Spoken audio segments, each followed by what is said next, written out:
नमस्कार बच्चों। तो आज हम आगे का पार्ट देखने वाले हैं, आगे का टॉपिक देखने वाले हैं प्रकाश में। तो उसमें उत्तल दर्पण द्वारा प्राप्त होने वाला प्रतिबिंब, उसको दिखाया गया है कैसे उत्तल दर्पण द्वारा जो प्रतिबिंब प्राप्त होता है वो कैसे होता है। देखिए, उत्तल दर्पण द्वारा प्राप्त होने वाला प्रतिबिंबों के स्वरूप वस्तु से छोटे आकार के होते हैं तथा दर्पण के पीछे निर्मित होते हैं, जैसे यहाँ पर दिखाया है ये।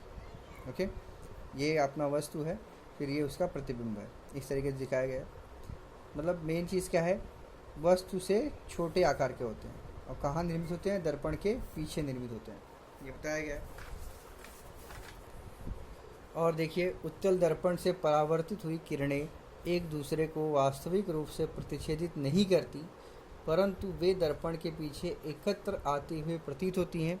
इसलिए प्रतिबिंब क्या होता है, आभासी प्रतिबिंब होता है, क्योंकि दर्पण के पीछे जो प्रतिबिंब दिखाई देता है वो आभासी प्रतिबिंब होता है। नेक्स्ट आगे देखते हैं प्रकाश का अभिसरण और अपसरण, देखते हैं क्या है वो।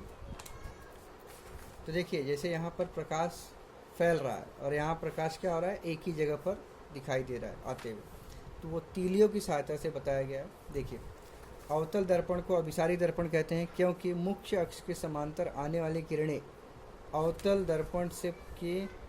दर्पण से परावर्तन के उपरांत एक बिंदु पर अपसरित होती हैं, जैसे ये दिखा है।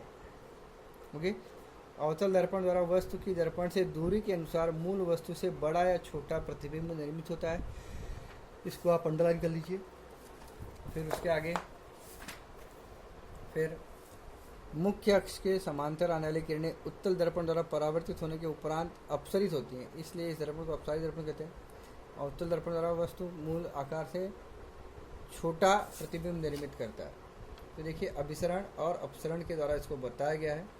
यहाँ पर उत्तल दर्पण का यूज़ किया गया है, क्योंकि यहाँ पर क्या हो रहा है, फैल रहा है। फिर आप कैसे पहचानेंगे कि दिया गया गोली दर्पण अवतल है या उत्तल है। जैसे दाढ़ी करने के इस्तेमाल में किया जाने वाला विशेष दर्पण का उपयोग होता है। इस दर्पण को चेहरे के पास पकड़ने पर दर्पण के चेहरे का सीधा और बड़ा प्रतिबिंब बनता है। इस दर्पण को चेहरे से दूर ले जाने पर प्रतिबिंब उल्टा बनता है। ऐसे मोटरसाइकिल है, मोटरसाइकिल में भी वही दिया है। तो यहाँ पर जब कोई वस्तु, अब देखिए हम क्या करेंगे कि मोटरसाइकिल का दर्पण उत्तल दर्पण होता है कि नहीं।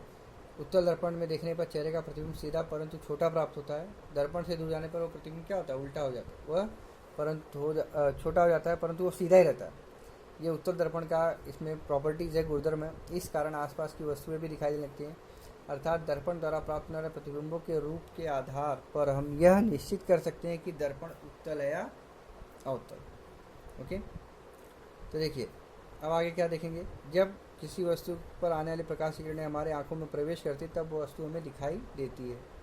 आँख के लेंस द्वारा प्रकाश किरणें अभिसरित होकर वस्तु का प्रतिबिंब नेत्रपटल बनता है और इस प्रकार के किरणों के एक बिंदु पर अभिसारित होने से निर्मित होने वाला प्रतिबिंब वास्तविक प्रतिबिंब होता है। वास्तविक प्रतिबिंब को पर्दे पर प्राप्त किया जा सकता है, जैसे यहाँ बताया गया है। समतल दर्पण द्वारा प्राप्त होने वाला प्रतिबिंब आभासी प्रतिबिंब है, जो हमारे घरों में यूज होता है दर्पण, उससे जो प्रतिबिंब प्राप्त होता है वो आभासी प्रतिबिंब है।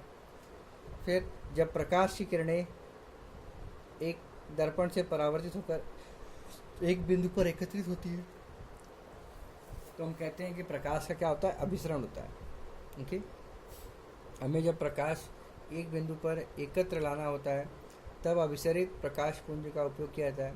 इस प्रकार के प्रकाश पुंज का उपयोग करके डॉक्टर दांत, कान, आँख इत्यादि पर प्रकाश एकाग्र करते हैं और अभिसरित प्रकाश का उपयोग सौर उपकरणों में भी किया जाता है। जब एक बिंदु स्रोत से आने वाली प्रकाश की किरणें दर्पण के माध्यम से परावर्तित होकर फैल जाती हैं तब क्या कहते हैं, प्रकाश का अपसरण होता है। जिस समय हमें स्रोत से आने वाले प्रकाश का फैलना अपेक्षित होता है उस समय अपसरित प्रकाश पुंज का उपयोग किया जाता है। उदाहरणार्थ रास्ते के बल्ब, टेबल लैंप इत्यादि, इनके द्वारा ये बताया गया। अब देखते हैं आगे,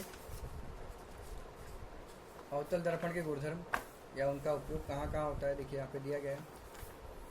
केश कर्तनालय, दांतों का दवाखाना, दर्पण के ध्रुव और नाभि के बीच वस्तु रखने पर वस्तु का सीधा, आभासी और अधिक प्रगाढ़ प्रतिबिंब बनता है। बैटरी और वाहनों के हेडलाइट, प्रकाश स्रोत को नाभि के पास रखने पर प्रकाश का समांतर पुंज प्राप्त होता है। फ्लड लाइट, प्रकाश स्रोत को अवतल दर्पण के वक्रता केंद्र से थोड़ा परे रखने पर तीव्र प्रकाश पुंज प्राप्त होता है। विविध सौर उपकरण, अवतल दर्पण द्वारा परावर्तित सूर्य किरणें नाभीय प्रतल में एकत्रित होती हैं। ये बताया गया।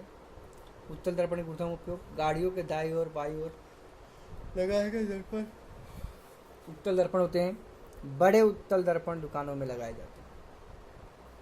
चलिए आपको दिया गया है नेक्स्ट दर्पण सूत्र, जिसमें हम लोग दर्पण का नाभ्यंतर निकाल सकते हैं, है कि नहीं, उनका आभासी प्रतिबिंब का हाइट निकाल सकते हैं, वस्तु की ऊंचाई निकाल सकते हैं। जब हम कार्तीय चिन्ह परिपाटी के अनुसार दूरियां नापते हैं तब हमें वस्तु की दूरी, प्रतिबिंब की दूरी और नाभ्यंतर के उचित मान प्राप्त होते हैं। वस्तु की दूरी, ध्रुव से दूरी को वस्तु दूरी कहते हैं। प्रतिबिंब की ध्रुव से दूरी को प्रतिबिंब की दूरी कहते हैं। वस्तु दूरी, प्रतिबिंब दूरी और नाभ्यंतर के बीच के संबंध को दर्पण सूत्र कहते हैं। 1/v + 1/u = 1/f। फिर आगे देखते हैं गोलीय दर्पण द्वारा होने वाला आवर्धन।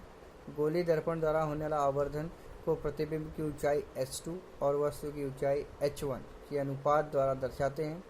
उसके द्वारा दर्शाया जाता है, किंतु वस्तु के आकार की तुलना में संबंधित प्रतिबिंब कितने गुना बड़ा है, ये हम लोग आवर्धन दर्शाते हैं। आवर्धन बराबर प्रतिबिंब की ऊंचाई बटा वस्तु की ऊंचाई h2 बटा h1।